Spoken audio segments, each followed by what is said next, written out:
2 little boys in tow, and another little female, sort of early teens to our right.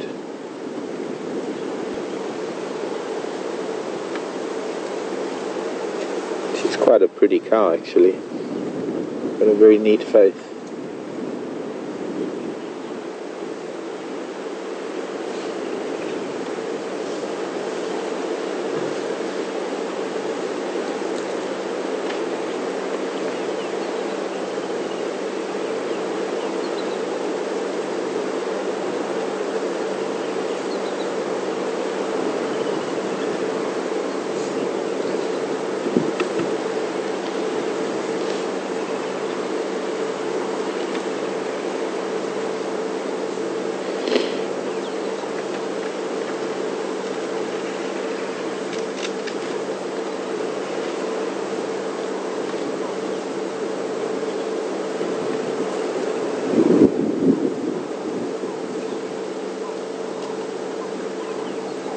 And there's Big Mama with a young calf.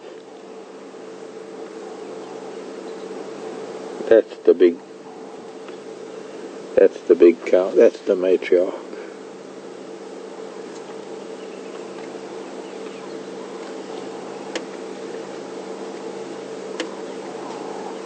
Hi, Tammy. Thanks for the mail, Tammy. She's also a lovely old girl, that. She's much bigger than the matriarch we saw this morning. And a tiny little one. That little one's only about a year. Now, unfortunately we can't see them, but the 2 cows, it's like they were greeting behind the quarry. Sounds like a story title. The greeting behind the quarry.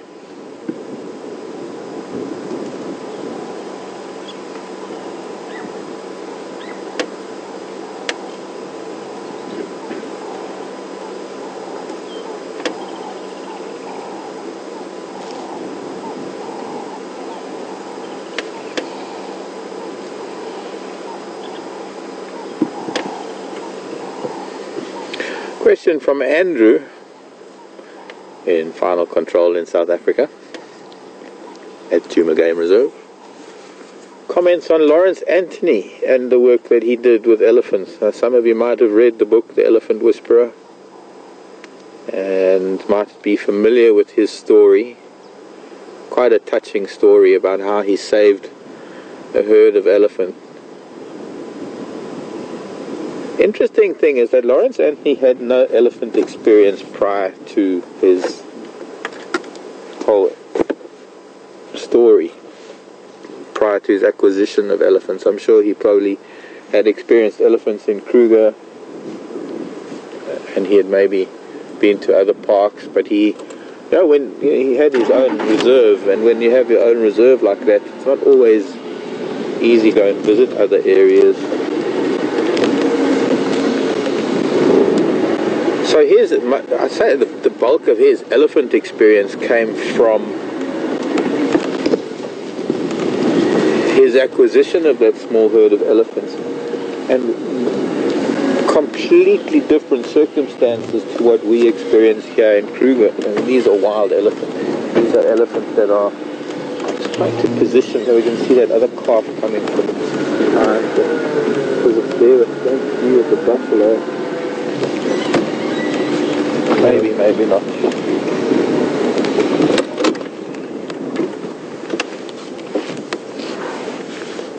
No, I admire him. I mean, it's not only the work he did with elephants, but of course what he did with rhino as well.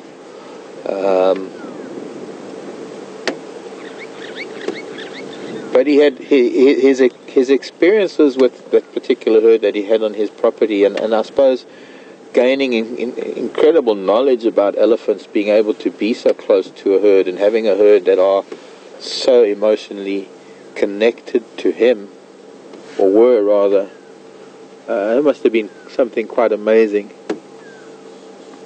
But some of the things that he, some of the things he wrote in his book, he appeared a little naive in terms of overall elephant behavior and overall elephant society, because he wasn't experiencing it on a much larger scale. He didn't have the interaction of different family groups, of bachelors and big bulls.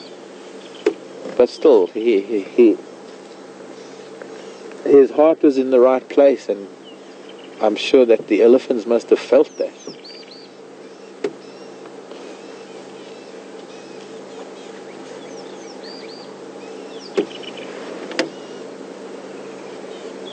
What are you doing, little girl?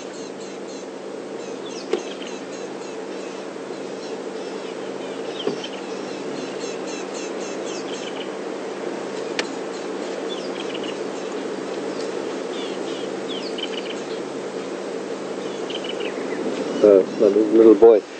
Here we've got a situation. I thought it was a young cow, but now that it's coming into the open, the one that's left behind us, by the way, is a little boy, probably just approaching puberty. We'll see him shortly. I'm sure he'll come out. But I'm also going to turn around so we can spend some time with him. He is possibly going to interact with these buffalo in some way.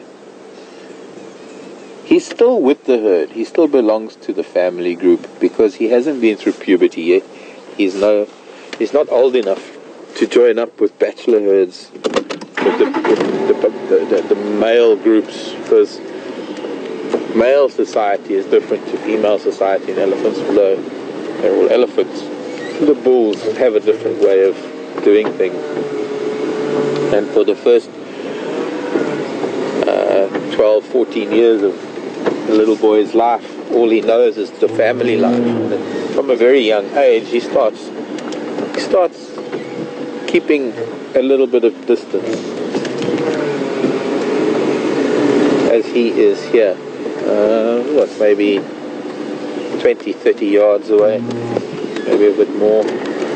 But he's obviously still in touch with them. I mean, he can hear them, he can talk to them, and he's going to follow them. He's close enough to Mom that if there's anything untoward, he can run towards them, he can get back to her. And if anything were to happen to him, Matriarch would come running too. But over the next few years, as he's going to go through puberty, I'm guessing he's maybe only about under 10. He's not more than 10. I don't want to get between him and the herd, but also don't want to push him. I don't want to make him the move if he doesn't want to. But it's interesting in that he's going to probably come past the front of us, and there are some buffalo that are making their way, those boys that we saw earlier, and they look like they want to head up to the wallow up there on Chelapan Road, that big mud wallow.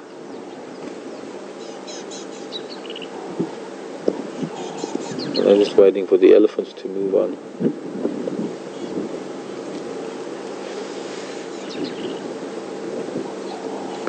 Because so many people have asked me about elephants being kicked out of the herd.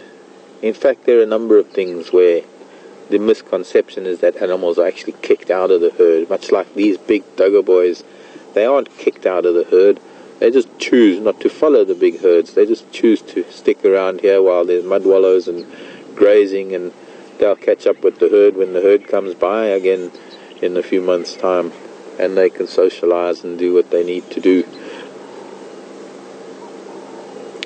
But with elephants, watch now.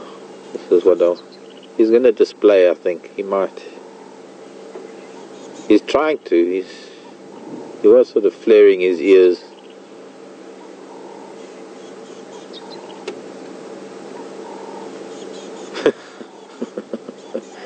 The buffalo not taking any notice.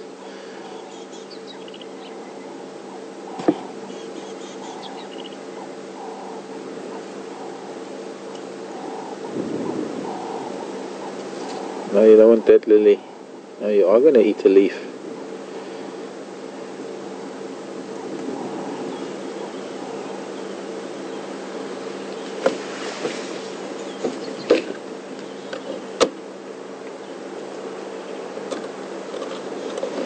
Just a little bit of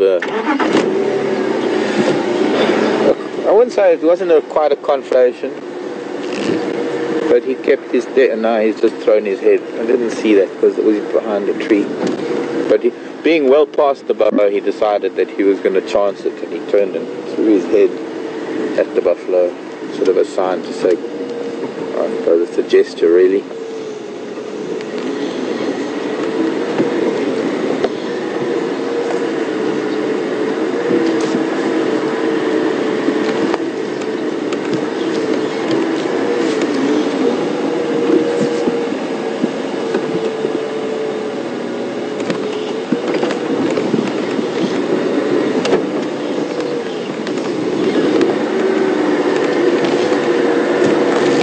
Boys, buffalo boys.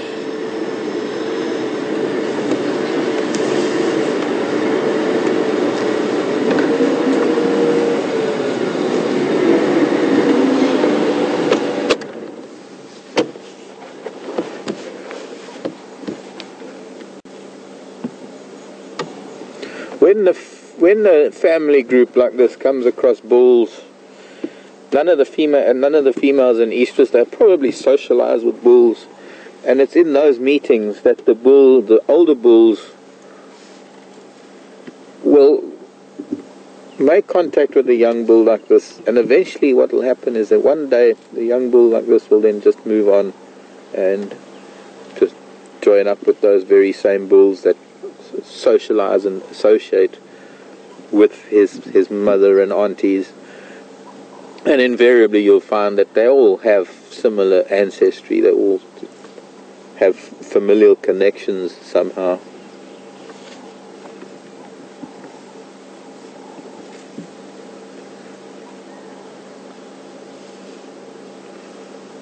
Elephant male society is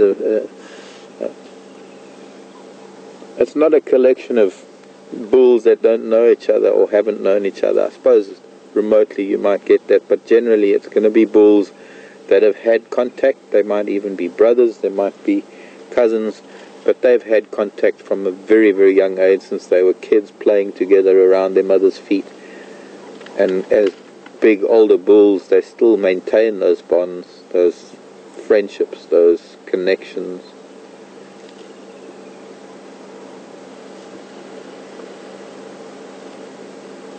It looks like a happy child. Still learning how to feed with its trunk.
He's already got a little bit of a nick out of the top of his left ear.